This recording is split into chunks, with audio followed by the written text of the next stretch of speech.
नमस्कार श्रोते हो, दीपक रेगे कथाकथन चॅनलवर तुम्हा सगळ्यांचं मनापासून स्वागत. श्रोते हो, तुम्ही ऐकताय सुरेश वैद्य यांची पर्याय ही कादंबरी आणि आज भाग 8. कौशल कुठे राहतो हे समजून घेणं फार सोपं होतं.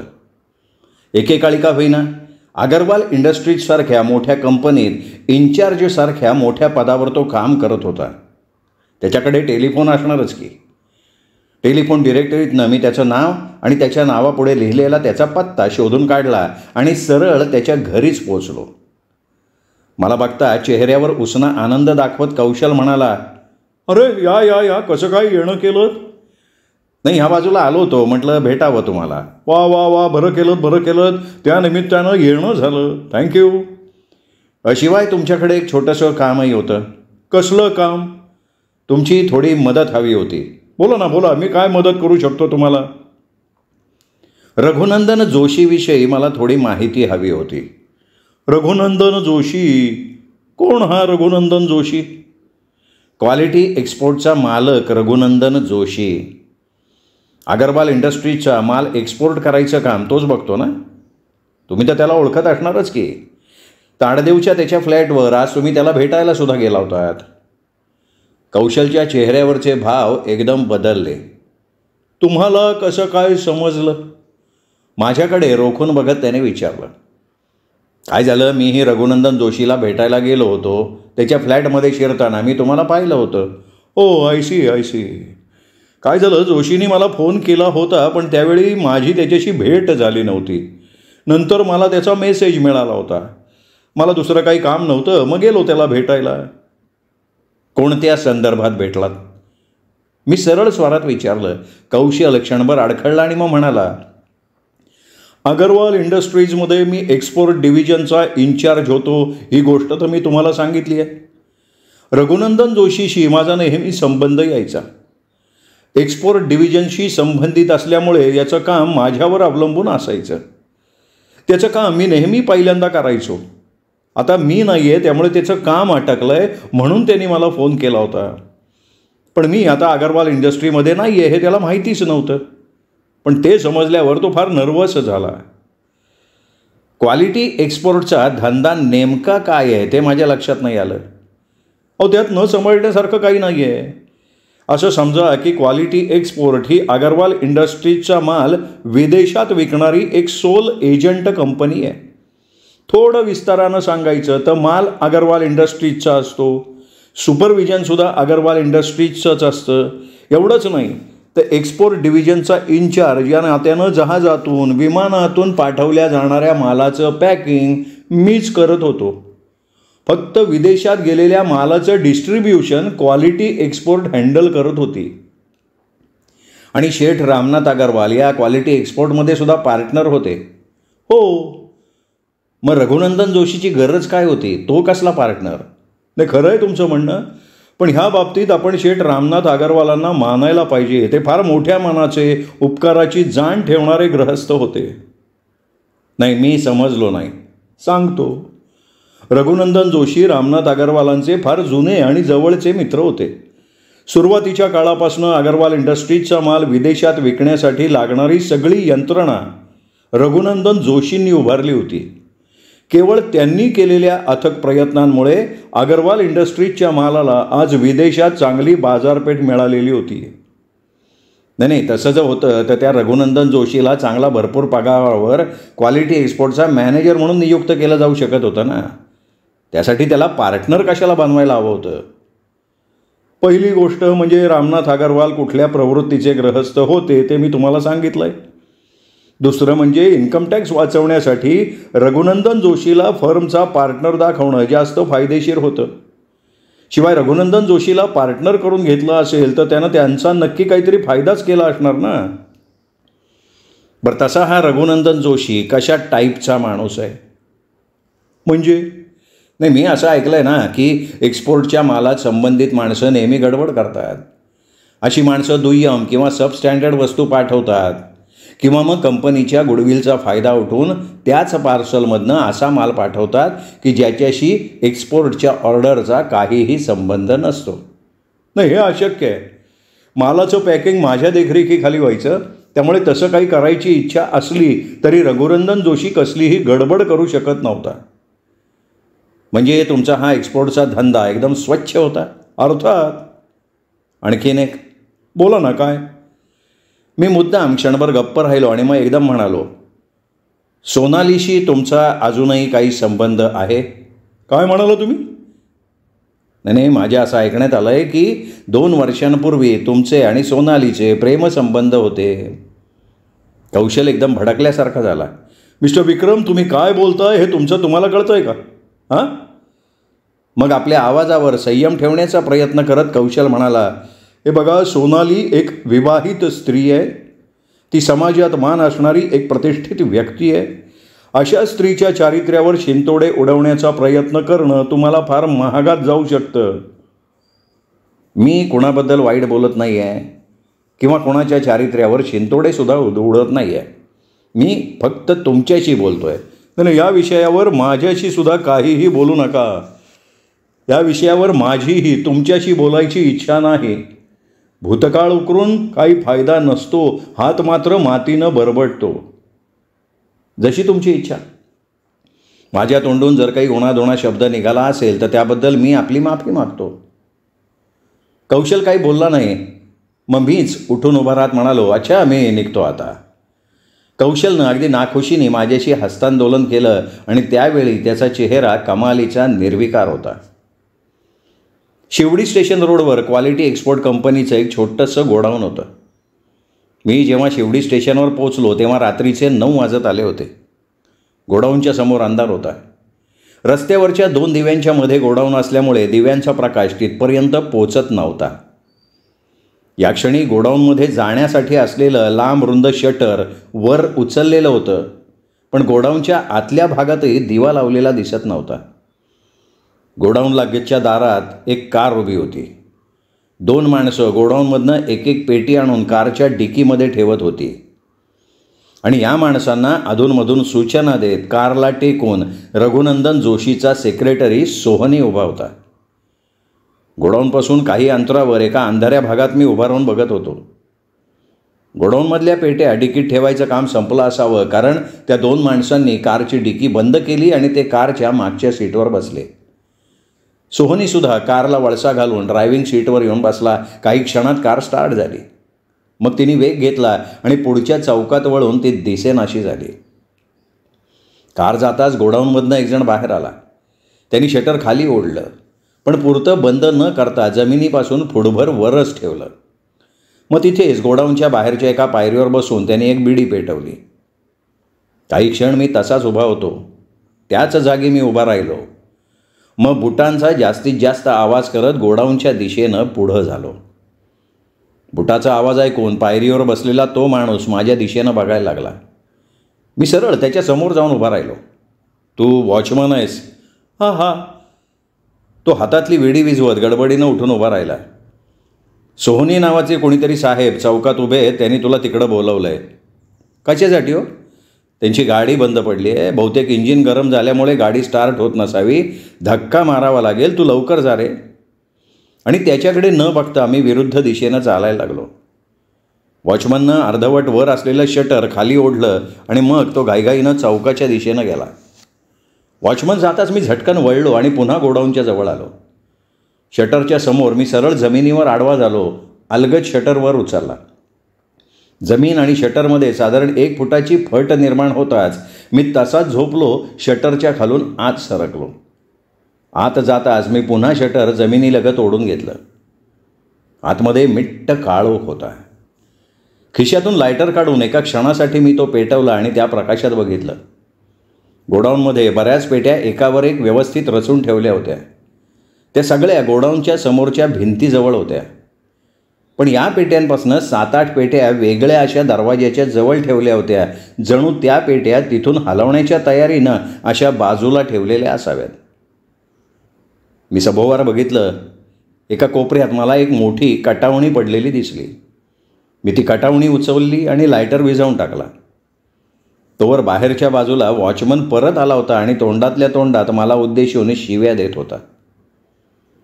मी आवाज न करता दाराजवळ असलेल्या पेट्यांपैकी एका पेटीजवळ गेलो. हातातली कटावणी मी पेटीच्या 2 फळ्यांच्या मध्ये असलेल्या फटीत सरकवली. आतल्या बाजूला कटावणी कसल्या तरी कठीण वस्तूला आपटली. थोडीशी ताकद लावत मी कटावणी आणखीन आत घुसवली. जवळजवळ निम्मी कटावणी त्या पेटीत घुसलेली होती. क्षणभरानं मी कटावणी पुन्हा बाहेर काढली. कसला तरी विचित्र वास माझ्या नाकात शिरला. हातातली कटावणी मी नाकाजवळ आणून कटावणीला लागलेल्या पदार्थाचा वास घेतला आणि नकळत माझे डोळेच विस्फारले गेले, कारण तो वास अफूचा वास होता. मी हातातली कटावणी जोरात समोरच्या भिंतीला फेकून मारली. त्याचवेळी 2-3 वेळा पाय जमिनीवर आपटला आणि चटकन शटरच्या बाजूला असलेल्या भिंतीजवळ चिकटून उभा राहिलो. कटावणीचा, माझ्या बुटाचा दोन्हीही आवाज बाहेर उभ्या असलेल्या वॉचमनला ऐकू गेले होते, कारण लगेचच शटर वर उचललं गेलं होतं आणि वॉचमन आत शिरला होता. आत येताच तो शटरच्या दुसऱ्या बाजूच्या भिंतीवर असलेला स्विचबोर्ड चाचपायला लागला होता. मी अजिबात आवाज न करता पुढे सरकलो आणि त्या उघड्या शटरमधनं बाहेर पडलो. त्याच क्षणी आतला गोडाऊनमधला दिवा लागला. मी झपाट्यानं गोडाऊनपासून दूर झालो आणि माघाशी उभा होतो त्या अंधाऱ्या भागात येऊन थांबलो. थोड्या वेळानं गोडाऊनमधला दिवा पुन्हा विझवला गेला. वॉचमन बाहेर पडला. त्यांनी पुन्हा शटर खाली ओढलं. मगासारखा तो परत एका पायरीवर बसला. एकदा माझ्या मनात आलं की पोलिसांना फोन करून तिथे असलेल्या अफूच्या साठ्याची कल्पना द्यावी, पण नंतर मी तो विचार बदलला. पोलिसांना फोन करून काही फायदा नव्हता, कारण अफूच्या त्या पेट्या तिथनं हलवल्या जात होत्या. वॉरंट वगैरे मिळवून पोलीस तिथे येईपर्यंत त्या सगळ्या पेट्या तिथनं हलवल्या गेल्या असत्या आणि पोलिसांना तिथे काहीही सापडलं नसतं. साधारण 15-20 मिनिटांनी ती मगाशची कार परत आली. वॉचमननं झटकन उठून गोडाऊनचं शटर वर उचललं. मगाचीच ती 2 माणसं आणि सोहनी कारमधनं बाहेर पडली. पुन्हा कारच्या डिकीत पेट्या भरल्या जायला लागल्या. आता तिथे थांबण्यात काही अर्थ नव्हता. मी सावकाश त्या अंधाऱ्या भागातनं बाहेर पडलो आणि माझी मोटरसायकल ठेवली होती त्या दिशेनं गेलो. साधारण 5-7 मिनिटात कार स्टार्ट झाली. मगासारखी वेगात निघाली. मीही मोटरसायकलला किक मारली आणि त्या कारच्या मागोमाग निघालो. पुढची कार, माझी मोटरसायकल, बरंच अंतर ठेवून मी त्या कारचा पाठलाग करायला लागलो. दाट लोकवस्तीच्या भागातनं कार चालली होती. रात्रीचे केवळ 9:30 वाजले असल्यामुळे रस्त्यावर वाहनांची बरीच गर्दी होती आणि या गर्दीतून पुढच्या कारवर नजर ठेवून पाठलाग करणं मला जरा कठीणच जात होतं. म्हणून मी 3-4 गाड्यांना ओव्हरटेक करून माझी मोटरसायकल त्या कारच्या आणखीन जवळ आणली. कार आता LT रोडला क्रॉस करणाऱ्या चौकात आली. कार चौक पार करून पुढे गेली. त्याच क्षणी सिग्नलची लाल लाईट लागली. माझ्या पुढे असलेली वाहनं थांबली. त्यामुळे नाईलाजानं मलाही मोटरसायकल थांबवणं भाग पडलं. पुन्हा हिरवी लाईट लागून सिग्नल मिळेपर्यंत सोहनीची कार गायब झालेली होती. त्या कारचा शोध घेण्यासाठी वेळ घालवण्यात आता काहीही अर्थ नव्हता. मी पुन्हा शिवडी स्टेशन रोडवरच्या क्वालिटी एक्सपोर्टच्या गोडाऊनजवळ आलो. गोडाऊनचं शटर आता बंद होतं. त्याला 2 मोठमोठी कुलपं लटकत होती. तो वॉचमनही कुठे दिसत नव्हता. निराश मनानं मी तिथून परत फिरलो. थोड्याच अंतरावर एका पब्लिक टेलिफोनमध्ये शिरलो आणि रघुनंदन जोशीच्या फ्लॅटचा नंबर डायल केला. पलीकडनं बराच वेळ नुसती फोनची रिंग वाजत राहिली. 5-1 मिनटं वाट बघून शेवटी मी तो नाद सोडून दिला आणि बूथमधनं बाहेर पडलो. मी पोलीस हेडक्वार्टरवर पोहोचलो तेव्हा सुदैवानं पाटील आपल्या केबिनमध्ये होते. धपकन त्यांच्या समोरच्या खुर्चीवर बसत मी म्हणालो, पाटील साहेब, तुमची नेहमी माझ्याबद्दल तक्रार असते ना की मी पोलिसांना सहकार्य करत नाही म्हणून. मग त्याच्यात चूक काय? पाटील नेहमीप्रमाणे कपाळावर आठ्या घालत म्हणाले, आता अशी तक्रार करायला तुम्हाला जागाच उरणार नाही पाटील साहेब. काही न बोलता पाटलांनी आपल्या कपाळावरच्या आठ्या आणखीन गडद करत माझ्याकडे बघितलं. आज मी पोलिसांना सहकार्य करण्याच्या हेतूनं इथं आलो आहे. त्यांच्या कपाळावरच्या आठ्यांकडे दुर्लक्ष करत मी म्हणालो, पाटील साहेब, आज मी तुम्हाला एक मोठी खळबळजनक बातमी सांगणार आहे. अशी एखादी खळबळजनक बातमी मला सांगण्यात तुझा काहीतरी स्वार्थ असणार. त्याच्याशिवाय तू आपलं 10 रुपयाचं पेट्रोल जाळत इथं आला नसता. पाटील साहेब, हे म्हणजे तुम्ही हृदयाला भोकं पाडणारं बोलताय हो. तुमच्याविषयी मला काय वाटतं हे मला शब्दात नाही. हे बघ, हे सांगायची गरज नाही. तू मुद्द्याचं बोल. तेच तर आलोय ना सांगायला. सांग की पटकन. आधी मला एक वचन द्या. वचन? आता 25 वर्षात माझ्या बायकोनी कधी मला वचन नाही मागितलं आणि तू त्या बिचारीला माहिती आहे पाटील साहेब की दिलेलं वचन तुम्ही पाळत नाही, म्हणून तिने कधी तुम्हाला वचन मागितलं नाही. बरोबर शहाणपणा करू नको. कसलं वचन? हेच की माझ्याकडून माहिती काढून घेतल्यावर तुम्ही मला अलगद बाजूला काढणार नाही. ठीक आहे, दिलं वचन. पाटील चांगल्या मूडमध्ये दिसत होते. काल रात्री 8:30-9च्या सुमाराला क्वालिटी एक्सपोर्टचा पार्टनर रघुनंदन जोशी मधुलिका अगरवालच्या बंगल्यावर तिला भेटायला गेला होता. पाटील एकदम खुर्चीवरनं उठून उभे राहिले. काही क्षण डोळे विस्फारून ते माझ्याकडे बघत राहिले. मग पुन्हा खुर्चीवर बसत अविश्वासानं माझ्याकडे बघत म्हणाले, काय म्हणला तू आत्ता? सकाळी माझं आणि रघुनंदन जोशीमध्ये झालेलं सगळं संभाषण मी त्यांना सांगितलं. मग ही गोष्ट तू पोलिसांपासून का लपवून ठेवली रे? माझं सगळं बोलणं ऐकून घेतल्यावर पाटील एकदम भडकले. आपल्या हाताची मूठ टेबलावर आपटत गरजले, ही गोष्ट तू आम्हाला आधी का नाही सांगितली? तशी संधीच नाही मिळाली. मी सरळ सरळ खोटं बोलत म्हणालो, मी 3-4 वेळा तुम्हाला इथे फोन केला होता, पण प्रत्येक वेळी तुम्ही हेडक्वार्टरवर नाही असंच उत्तर मला मिळालं. पण तू माझ्यासाठी निरोप देऊ शकत होता का नाही? मी स्वतः तुला कॉन्टॅक्ट केला असता ना. ती चूक झाली खरी, मला सुचलं नाही ते, सॉरी. अशीच आणखीन एखादी गोष्ट आहे जी तुला नंतर आठवणार असेल? पाटलांनी काहीशा उपहासानं विचारलं. तेच तर सांगायला आलो आहे.